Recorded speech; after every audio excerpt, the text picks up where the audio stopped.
Olá, professor. O nosso grupo ficou responsável pela apresentação do tema de anatomia do punho e da mão e é composto em ordem de apresentação por Gabriel Pérez, Caio Maia, Rony Marcos, eu, Silvio, Wesley Michel, Gabriele da Silva e Davi Marques. Quanto à ordem dos temas, nós optamos por seguir, iniciando pelos ossos, seguido de articulações, músculos, nervos, síndrome do túnel do carpo, vascularização e anatomia da superfície. Meu nome é Gabriel, eu vou falar um pouco agora sobre os ossos da mão e do punho. A gente vai entender a divisão dos ossos da mão e vai analisar esses ossos. Como que a gente vai analisar? A gente vai analisar através de uma visão palmar, de lateral para medial, de distal para proximal. Isso para facilitar o nosso entendimento e seguir o melhor raciocínio. Começando pelas falanges, depois indo para os ossos do metacarpo, depois indo para o carpo. Ao total, os ossos da mão são 27 ossos, que vão ser divididos nessas partes que eu já falei anteriormente. Dito isso, nós vamos analisar agora as falanges, ou melhor, os dedos. Começando pelo polegar, o indicador, o médio, o anular e o auricular. Eles vão ser divididos praticamente de maneira idêntica, sendo que só o polegar que vão ter duas falanges. Ele não vai ter a falange medial. A falange distal dos dedos ele está mais nas extremidades. A falange medial ele está se articulando entre as falanges distais e proximais. E as falanges proximais vão se articular com os ossos do metacarpo. O polegar é o único diferente, pois só possui duas falanges. E no total são 14 falanges. A gente vai ter os ossos do metacarpo, que são 5. Eles são praticamente idênticos, só mudando no comprimento dos ossos. Eles são os ossos da palma da mão. E eles se articulam entre as falanges e os ossos do carpo. Agora, analisando os ossos do carpo, são 8 ossos. Desses ossos de lateral para medial, a gente vai ter o trapézio, o trapezóide, o capitato e o amato. E também nós vamos ter o escafoide, o semilunar, o piramidal e o pisiforme. Esses ossos vão se articular tanto com os ossos do metacarpo, quanto os ossos do antebraço, que é a una e o rádio. Olá, professor, tudo bem? Eu me chamo Caio Maia e eu vou dar prosseguimento na apresentação comentando sobre as articulações. Da parte superior para a inferior, a gente vai ter 3 articulações principais, que no caso são a articulação radio-ulnar distal, a segunda, a articulação radiocarpal, e a terceira é a articulação carpal, que vai ser dividida em outras 4. Então, prosseguindo para a primeira articulação, a articulação radio-ulnar distal, a gente vai ter que ela é formada por faces articulares que compreendem a cabeça da una encaixando-se na incisura ulnar do rádio. E como movimentos, a gente vai ter 2 principais, que é a supinação e a pronação. A supinação, ela vai ser com a palma da mão voltada para cima, dessa forma. E a pronação é a palma da mão para baixo, é o contrário da supinação. E esse movimento vai provocar uma torção do rádio sobre a ulna.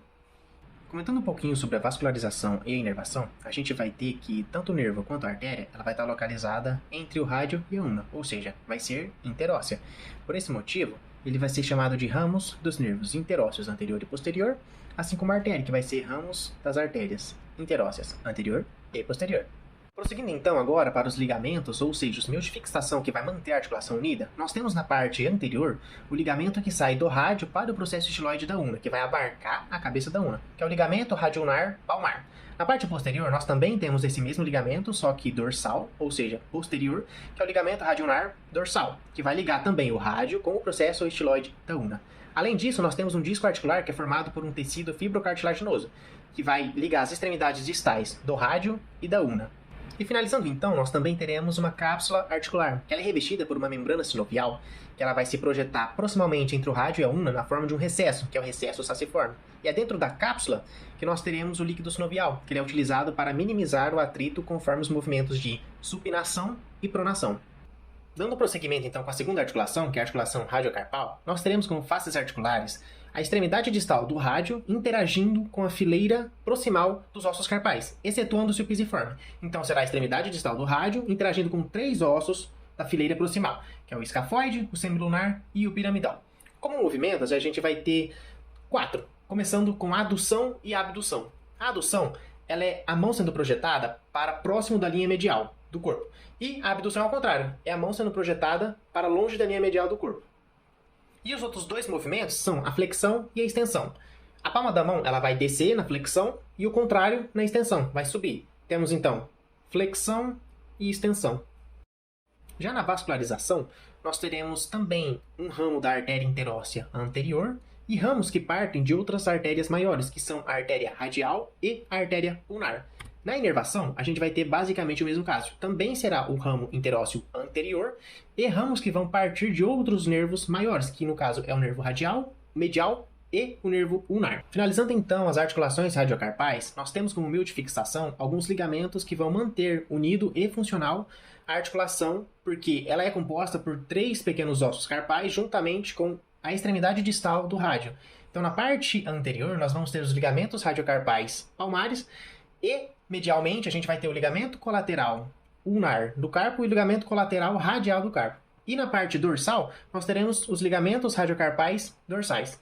Olá, professor Servinho, tudo bem? Me chamo Rony. Vou continuar com a nossa apresentação sobre articulações, tratando aqui inicialmente de duas, as carpometacarpais e intermetacarpais. Começando então pelas faces articulares, nós temos aqui, conforme a imagem ao lado, essa porção distal dos ossos carpais, temos aqui uma mão anatômica, ela se articulará com a base dos ossos metacarpais. E aqui nós temos a articulação carpometacarpal.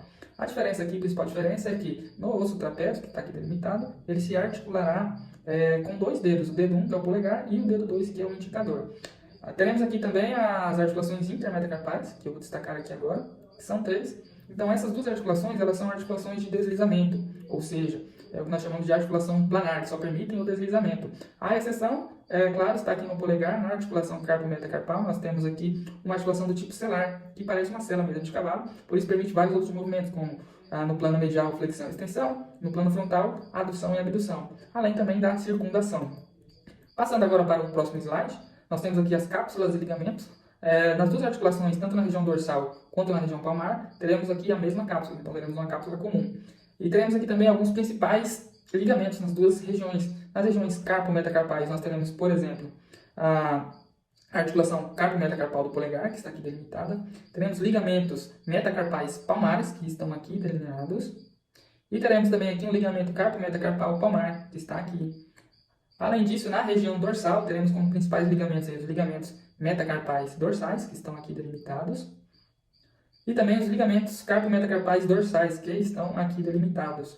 Além disso, teremos também o ligamento interósseo, que não dá de ver na imagem, mas ele está abaixo dessa articulação aqui entre os ossos metacarpais, abaixo dos ligamentos metacarpais palmares.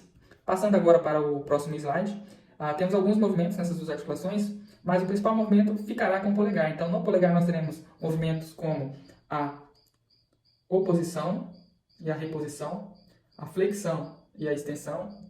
Teremos também a abdução e a adução, que são os principais movimentos com o polegar. Teremos também um movimento que é a prensa, onde o dedo mínimo vai atuar também com uma leve rotação e flexão aqui também, mas de maneira discreta.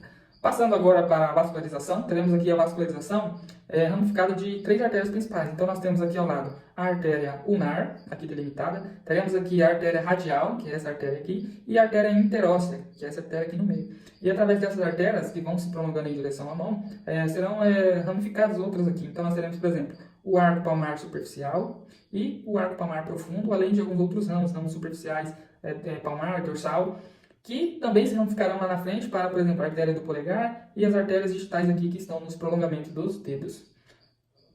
Passando agora para a inervação, teremos aqui a inervação da mão através de 3 nervos, então nós podemos observar em roxo o nervo mediano e seus ramos, que vai inervar essa parte roxa da mão aqui delimitada. Temos aqui também o nervo radial em vermelho, que vai sensibilizar essa porção da mão. Por último, o nervo ulnar e sua ramificação nessa região azul.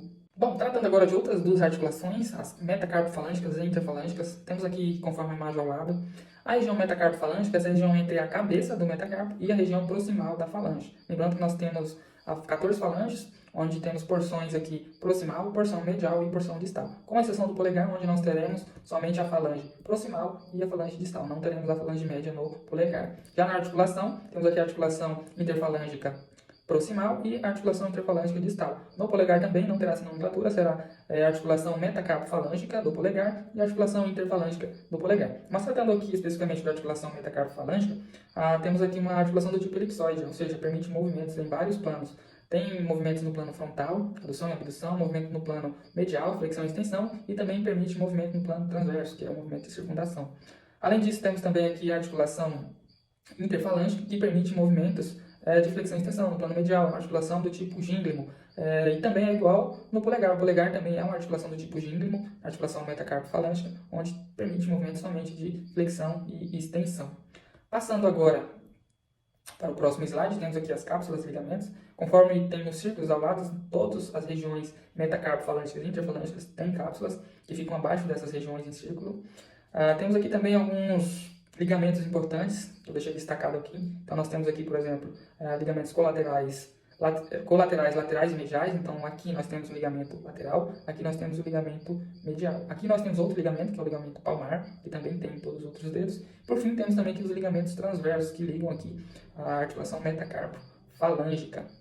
Passando agora para os movimentos, conforme eu disse, então, nós temos na região metacarpo-falângica movimentos como flexão e extensão, abdução e adução e circundação. Já na região interfalângica e no polegar, nós teremos movimentos de flexão e extensão. Passando agora para a vascularização, ela é bem semelhante às outras duas articulações que já foram mencionadas. Temos aqui na imagem, por exemplo, a artéria radial e a artéria ulnar, que se ramificará aqui no arco palmar profundo e também no arco palmar superficial. E a partir desses arcos nós teremos aqui várias ramificações em artérias digitais, por exemplo, aqui, palmares próprias, também artérias aqui, principal do polegar, artéria radial do indicador e artérias palmares comuns aqui, entre outras. Passando agora para a inervação, ela é também igual à das outras duas articulações, onde nós teremos o nervo mediano em roxo, sensibilizando essa região em roxo, teremos o nervo radial sensibilizando a região em vermelho, e a região do nervo ulnar, que é a região azul, que vai sensibilizar essa porção aqui da mão. Eu fico por aqui, essa foi a parte de articulações. Os próximos vídeos serão sobre músculos. Obrigado, professor. Olá, professor, eu me chamo Silvio. Eu fiquei responsável pela apresentação do tópico dos músculos, o que é um tópico bem extenso. E o grupo optou, então, por nós darmos mais ênfase à parte funcional e o nome daquele músculo e menos foco para a parte de inserção e origem, porque acabaria consumindo muito tempo e prejudicaria alguém. Então, indo direto aqui para os músculos da mão, eu optei por dividir em grupo dos tenares, hipotenares e curtos. Apesar do livro também dar uma outra forma de divisão, que seria em 5 grupos, eu acredito que essa aqui seja mais tranquila de entender. Então, indo para o grupo dos tenares, nós teríamos a parte tenar, seria essa parte aqui da mão. E são os 4 principais músculos: o abdutor curto do polegar, adutor do polegar, flexor curto do polegar e o opositor do polegar. Os nomes já são bem autoexplicativos, mas seria basicamente a abdução do polegar, a adução do polegar, a flexão do polegar e a oposição do polegar. Seguindo para a parte dos hipotenares, nós teríamos o abdutor do dedo mínimo, que seria nessa porção da mão aqui, o flexor curto do dedo mínimo e o oponente do dedo mínimo. O palmar médio eu coloquei no slide aí porque ele tá nessa região também, só que ele tá por cima, ele é bem superficial e ele é ligado numa aponeurose que nós temos aqui palmar e na pele. Então, quando você retira ele, você enxerga os músculos da parte hipotenar. Seguindo para a parte dos músculos curtos, nós temos os músculos lumbricais, interósseos dorsais e interósseos palmares. Os lumbricais, de forma bem resumida, para fazer a flexão dos dedos das falanges. Os interósseos dorsais seriam para fazer o afastamento, né, deles, e os interósseos palmares seriam para aproximá-los novamente. Continuando aqui a parte de músculos, eu dividi a parte de músculos do antebraço em flexores, extensores e também um tópico para o pronador e supinador. Os flexores eu dividi em superficial e profundo, assim como os extensores. Então, começando aqui pelos flexores superficiais, na imagem nós temos 5 músculos. O pronador redondo eu coloquei em vermelho porque nessa imagem ele está muito fácil de observar e optei por destacar ele aqui também. Mas a função dele é a pronação do antebraço, né, a principal função. Já o flexor ulnar do carpo, palmar longo, e o flexor radial do carpo, eles têm a função principal de flexão do punho. Já o flexor superficial dos dedos, ele tem esse nome de superficial porque a inserção deles é na falange medial. Então eles não vão até a ponta dos dedos, eles têm basicamente a função de fazer essa flexão aqui. Já quando nós vamos para os músculos flexores profundos, nós temos o flexor profundo dos dedos. Esse sim vai até a falange distal, então ele auxilia na flexão na ponta dos dedos. E o flexor longo do polegar, que lá na mão nós tínhamos o flexor curto do polegar. E aqui nós temos o flexor longo do polegar, que vai se inserir na falange distal do polegar também. Então é para fazer esse movimento aqui de flexão. Continuando a parte dos músculos do antebraço, nós temos os músculos extensores, que tem basicamente a função de estender punho, dedos e polegar. Os músculos extensores eles estão na parte posterior do antebraço, enquanto que os flexores na parte anterior do antebraço. E seguindo o slide, nós temos o extensor radial curto e longo do carpo e o ulnar do carpo, que tem a principal diferença, que é o desvio que eles vão causar. Então eles vão estender e vão causar um desvio, ou para a ulna ou para o rádio. Temos o bráquio radial ali, que eu optei por colocar na imagem porque ele está mais fácil de observar, mas a principal função dele é a pronação e supinação do antebraço. Temos ali o extensor dos dedos e do dedo mínimo. Quando vamos para a parte profunda dos extensores, nós temos o extensor longo e curto do polegar, temos o extensor do indicador, temos o abdutor longo do polegar e na imagem temos também o supinador, que é porque conseguimos observar ele nessa imagem, mas é para supinação e pronação do antebraço também. O fato de nós termos o extensor para o dedo mínimo, polegar e indicador confere a nós essa mobilidade nesses 3 dedos que é maior do que nesses 2 dedos aqui. Bom, para finalizar, nós temos o pronador e supinador, que além dos que já foram comentados anteriormente, temos aqui o pronador quadrado, que auxilia nesse movimento de pronação. Então, nós, por exemplo, conseguimos digitar no computador porque o pronador quadrado faz com que o rádio se sobreponha à una quando fazemos essa rotação. E o supinador, ele auxilia voltar esse movimento para a posição anatômica, que é a palma da mão virada para cima, por exemplo. E o que nós preparamos dos músculos de antebraço e mão era isso, professor, e muito obrigado. Olá, meu nome é Wesley Michel e vou dar continuidade à nossa apresentação sobre o conteúdo relacionado a punho e mão. Vou falar agora sobre a questão dos nervos. Os nervos responsáveis nas mãos são os nervos ulnar, o nervo mediano e o nervo radial. E esses 3 principais nervos eles possuem várias ramificações. De forma geral, o nervo mediano ele tem origem no plexo braquial, que fica com as suas raízes em C5 e T1. Ele inerva a maioria dos músculos flexores do antebraço e alguns músculos da mão, e pela região palmar lateral. Nós temos também, quanto à questão da sensibilidade, ele é responsável pela região palmar da mão, polegar, indicador, dedo médio e metade lateral do anelar. O nervo ulnar, ele tem as suas raízes em C8 e T1, e também tem como função a inervação na maioria dos músculos intrínsecos da mão. Quanto ao movimento, ele é importante para a adução e abdução, além de auxiliar na flexão do punho e dedos. Ele também é responsável pela sensibilidade da metade medial do anelar, dedo mínimo e parte da palma e do dorso da mão. E o nervo radial, ele é responsável por inervar os músculos extensores do braço e antebraço e punho. Ele também é responsável pelo movimento de extensão do cotovelo, punho e dedos, além da supinação do antebraço. Quanto à questão da sensibilidade, o nervo radial é responsável pela parte dorsal da mão, polegar e dedos laterais. Entre as patologias associadas a punho e mão, a síndrome do túnel do carpo é com certeza a doença mais conhecida.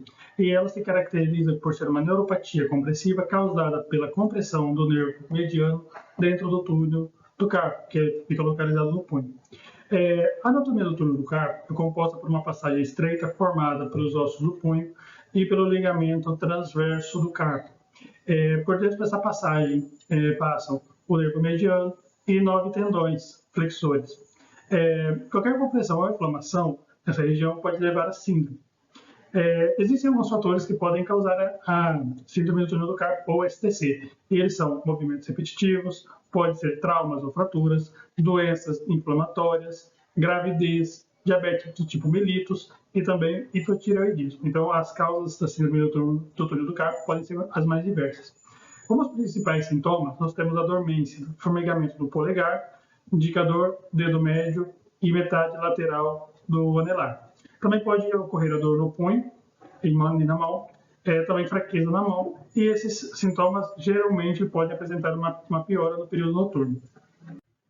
Em relação ao diagnóstico da síndrome do túnel do carpo, é possível realizar 2 exames clínicos para identificação dessa síndrome. O primeiro é o teste de Falley, onde é feita a flexão do punho por um período de 60 segundos, e caso o paciente sinta algum tipo de dor ou formigamento, é considerado como positivo para STC. Outro teste é o teste de Tinel, onde é feita a percussão sobre o túnel do carpo, e caso o paciente também sinta dor ou formigamento, também é considerado como positivo para STC. Dentre as formas de tratamento para a síndrome do túnel do carpo, podemos citar a fisioterapia, também podemos citar o uso de anti-inflamatórios e também a mudança de hábitos, quando relacionado a fatores causados por trabalho, por exemplo, digitação por muito tempo, e entre outros. Quanto ao tratamento, também temos a opção de tratamento cirúrgico, onde é realizada a secção do ligamento carpal transverso, e aí isso vai liberar o nervo mediano, fazendo com que as dores cessem de forma muito rápida. Dando continuidade ao nosso conteúdo, eu me chamo Gabriele Rosa e nós vamos falar agora sobre a vascularização.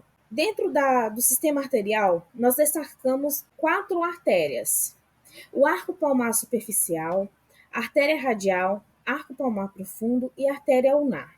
A artéria ulnar ela é responsável pela maior parte do fluxo do arco palmar superficial, abastecendo os dedos. Ela vai emitir ramos profundos para o arco palmar profundo e vai nutrir a região hipotenar da mão. Já a artéria radial ela é a principal fornecedora do arco palmar profundo, irrigando estruturas profundas da mão, que são os ossos, músculos interósseos. E ela emite a artéria principal do polegar e a artéria radial do indicador. E ela possui ramo superficial que pode contribuir para o arco palmar superficial. Quanto ao sistema venoso, nós dividimos em veias superficiais e veias profundas. Quanto às veias superficiais, se destacam 2, veia basílica e veia cefálica. A veia basílica ela vai receber sangue principalmente da porção medial da rede venosa dorsal da mão e do antebraço, ascendendo medialmente até se unir às veias braquiais e formar a veia axilar. Já a veia cefálica, ela vai coletar sangue da porção lateral da rede venosa dorsal da mão e do antebraço, sobe pela lateral do braço e termina drenando na veia axilar. Nas veias profundas, nós temos veias radiais e veias ulnares. As veias radiais, elas são responsáveis por drenar o sangue da região lateral da mão e do antebraço, seguindo paralelas à artéria radial. Elas vão se unir às veias ulnares na porção proximal do antebraço ou a fossa cubital para formar as veias braquiais. As veias ulnares, elas vão coletar o sangue da região medial da mão e do antebraço, acompanhando a artéria ulnar. E quando elas se unem às veias radiais, elas originam as veias braquiais, que darão continuidade ao trajeto venoso em direção ao braço. E para o próximo conteúdo, nós iremos falar sobre a anatomia de superfície. A anatomia de superfície, né, ela vai ser o estudo das estruturas do corpo humano visíveis e palpáveis, né? Por exemplo, se tem um osso que está marcando, ele faz uma marcação do lado na pele. E você pode fazer essa análise, né, e palpação do osso e ter identificação se está com algum problema, alguma coisa assim, sem ter que fazer um raio-x ou uma avaliação mais extensa. Começando pelo punho, é importante saber que ele conecta a mão com o antebraço e ele é composto por pequenos ossos carpais. Mas a gente foca principalmente nos pontos de superfície que vai representar essas estruturas internas, né? Que, por exemplo, a gente vai ser capaz de identificar o processo estiloide tanto do rádio e da onda.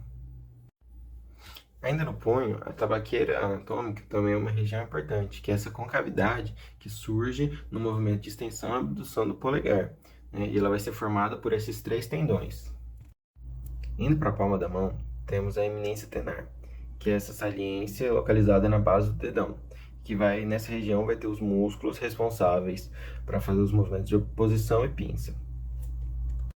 Similarmente, temos a região hipotenar, só que agora ela fica na base do dedo mínimo e ela é importante principalmente para os movimentos de aperto. Os tendões flexores eles podem ser sentidos ao longo da mão, ao dobrar os dedos, e eles têm uma importância tanto para força e para movimentos finos. No dorso da mão temos os tendões extensores, esses que podem ser facilmente vistos e sentidos ao estender seus dedos ao máximo.